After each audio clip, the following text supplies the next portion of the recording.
O assunto agora é a covardia de dois homens que mataram um morador de rua que estava dormindo. Os dois se entregaram à polícia. Falaram que saíram para matar alguém. Vamos falar agora com a repórter Fabíola de Paula, que tem mais detalhes sobre esse assunto. Fabíola, realmente foi um ato de covardia, de crueldade. Os dois homens saíram e mataram um morador de rua sem motivo algum. É muita covardia, né, Roger? Infelizmente, ali a pessoa que está... Poderia ser qualquer pessoa, né, então? E a pessoa que estava na frente deles ali foi Fabiano Bel Salles, um homem de 34 anos que vivia nas ruas há cerca de 10 anos. Segundo a família tentou resgatá-lo várias vezes, né, das ruas, tentava entender o motivo dele estar ali. A família nunca conseguiu entender, disse apenas que ele começou a não ficar muito bem depois que perdeu o pai, isso há cerca de 10 anos, um jovem inteligente, que segundo os comerciantes ali da região da Serra de Jardim Limoeiro, onde ele foi assassinado, era uma pessoa boa, tranquila, inteligente, que vivia ali perto deles, nunca deu problema nenhum, nunca roubou. Então, foi um crime mesmo chocante. E esses dois homens, como vocês disseram aí, confessaram o crime, saíram na noite que mataram, que foi na noite de terça-feira, estavam bêbados, saíram com a intenção de matar alguém e acabaram então assassinando o Fabiano Bel Salles com uma facada. Esse crime chocante deixou o delegado revoltado. Vamos ver na reportagem. Os criminosos aparecem nesta imagem antes de matar o morador de rua Fabiano Salles. Segundo a polícia, foi Josiano Barbosa, de 25 anos, quem deu um golpe de faca no peito de Fabiano. E Celso Tomás, de 30 anos, foi quem escolheu a vítima, sem motivo algum. Ambos relatam que eles saíram premeditados, iriam matar o primeiro que vissem pela frente. No momento em que eles andavam na calçada, o Celso virou para o Josiano e falou, entre aspas, palavras dele, é esse aí que nós vamos matar. Momento em que o Josiano sacou a sua faca da cintura, foi até a direção da vítima, que estava dormindo indefeso, e covardemente desferiu uma facada no tórax da vítima. Os criminosos passaram a terça-feira bebendo na casa de Celso e depois pegaram uma faca de cozinha na residência de Josiano. Uma violência gratuita que demonstra a ausência de humanidade e amor ao próximo, principalmente por ele ser morador de rua, indefeso, que não oferecia risco, morreu porque estava dormindo. São covardes, mataram um inocente e um indefeso. Isso não se faz com ninguém. Fabiano Salles tinha 34 anos, era o mais novo de 6 irmãos. Chegou a passar no vestibular da UFES e num concurso público, mas a vida mudou quando o pai morreu. O irmão de Fabiano contou que após a morte do pai, ele caiu numa depressão profunda.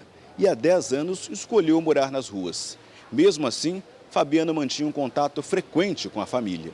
Apesar de a gente ter tentado tudo, médico, tudinho, para poder ele voltar para casa, né, procurar um médico especialista na área para que ele pudesse ver o que ele tinha de fato, mas ele já foi a hora que ele não aceitou o tratamento médico, porque ele queria se manter na rua. Então, aí a gente monitorando, por isso que a gente se surpreendeu com o crime, porque a gente monitorava ele, né, e sabia que ele tinha uma vida certinha, não tinha nada de errado na vida dele. Fabiano era conhecido e querido pelos comerciantes do bairro Jardim Limoeiro, na Serra. Ele vendia doces na rua, daí veio o apelido de Paçoquinha. Os comerciantes guardaram as roupas, as latas e os jornais que Fabiano também vendia. Ele nunca demonstrou em situação que ele viesse dar medo dele roubar alguma coisa de nós. Ele é pessoa até de confiança. As denúncias de comerciantes e esta imagem ajudaram a polícia a identificar os homens que mataram Fabiano. Ao saber que eram procurados, os dois se entregaram à polícia. Josiano e Celso vão cumprir prisão temporária por 30 dias, que pode ser prorrogada por mais 30. Ao deixar a delegacia, ficaram em silêncio. Por que mataram Fabiano? Da família de Fabiano veio o desabafo, diante de um crime sem explicação. Ele era uma pessoa tranquila, calma, uma pessoa educada, falava bem, estudada, entendeu? E a gente se surpreendeu com a barbaridade do crime por causa disso. Do delegado que investigou a morte veio a revolta diante de um crime que ele classificou de banal, cruel e sem motivo. Eu tenho 7 anos de profissão, 5 anos de homicídio, eu nunca me deparei com uma total covardia como essa. Por isso que a justiça foi rápido e nós demos essa resposta rápida para que crimes como esse não voltem a se repetir.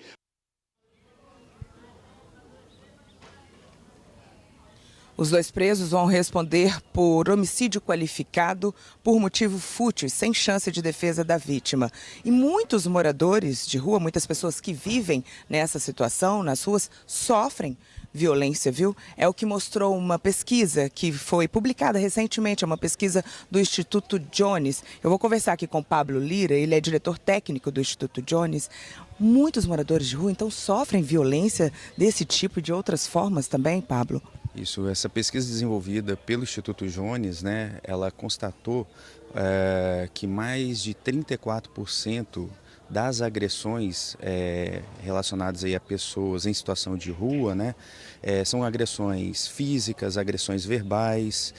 Além disso, tem os casos de violência de roubo, eles sendo roubados também, né, na situação de rua, os seus pertences, né, e também a violência letal, que foi esse caso triste, né, de brutal covardia, né, com o caso aí do Fabiano lá em Jardim Limoeiro. Agora, no caso do Fabiano, a gente conversou com a família deles e eles falaram que ele nunca souberam entender o porquê ele foi parar na rua. Mas teve uma situação que ele perdeu o pai, né, que foi há cerca de 10 anos, e desde então ele passou a não ficar muito bem. O que leva essas pessoas para a rua? A pesquisa do Instituto Jones, desenvolvida aí com um grupo interdisciplinar, né, multissetorial, constatou que na região metropolitana da Grande Vitória, a gente tem aí aproximadamente 1.500 pessoas em situação de rua. E as motivações são motivações diversas. 29% dessas pessoas, elas vão para a situação de rua por conta de problemas com a família. 17% por conta de problemas com drogas ilícitas, 10% por conta do desemprego, né? A pessoa fica desempregada e vai para a situação de rua, e 5% é relacionado à morte de familiar. A pessoa fica desamparada, né? E vai para a situação de rua por conta da perda de um ente querido, né? Um pai, uma mãe, né? E esse caso do Fabiano, pelo que a família comentou, né, sobre a respeito dele, era uma pessoa de boa índole, né, não criava problema naquela localidade. Inclusive, muito inteligente também, passou no vestibular de matemática da UFES, passou no concurso público do banco. Isso, e aí acaba se enquadrando nessa seção de 5% de pessoas que vão para a situação de rua em decorrência da morte de um parente ou de um ente querido, né? E aí, por conta de uma depressão e tudo, pode se encontrar na situação de rua. A pesquisa, ela detalha, mostra também como a pessoa, os parentes podem identificar que a pessoa está encaminhando para isso, está evoluindo para essa situação? O diagnóstico é um diagnóstico bem amplo, né? Na verdade, uma pesquisa inédita aqui no nosso cenário, né?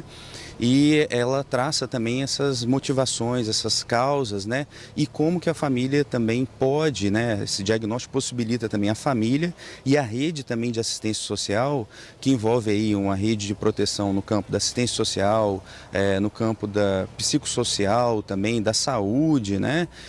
Para tentar diminuir, né, esses riscos da pessoa se encontrar em situação de rua. É uma situação de extrema vulnerabilidade social. E como perceber? Você pode identificar no convívio, né, no dia a dia com o indivíduo, comportamentos às vezes que saem da sua rotina. Às vezes a pessoa vai para uma determinada localidade, fica muitos dias fora de casa, né? Os próprios conhecidos passam a ver essa pessoa em situação de rua, né? Alertam para a família, mas a família, né, ainda mesmo tentando trazer essa pessoa de volta ao lar, né, também a pessoa pode apresentar que não tem a motivação de voltar para casa e prefere continuar na situação de rua, né? Aconteceu, infelizmente, aí com o Fabiano Bel Salles. Eu conversei aqui com o Pablo Lira. Obrigada, Pablo. Ele é diretor do Instituto Jones, que fez uma pesquisa recente, publicou uma pesquisa recente aí sobre a situação dos moradores de rua aqui na Grande Vitória. Roger e Tati, eu volto com vocês. Obrigada, Fabiola. Obrigada também ao Pablo Lira, do Instituto Jones Santos Neves.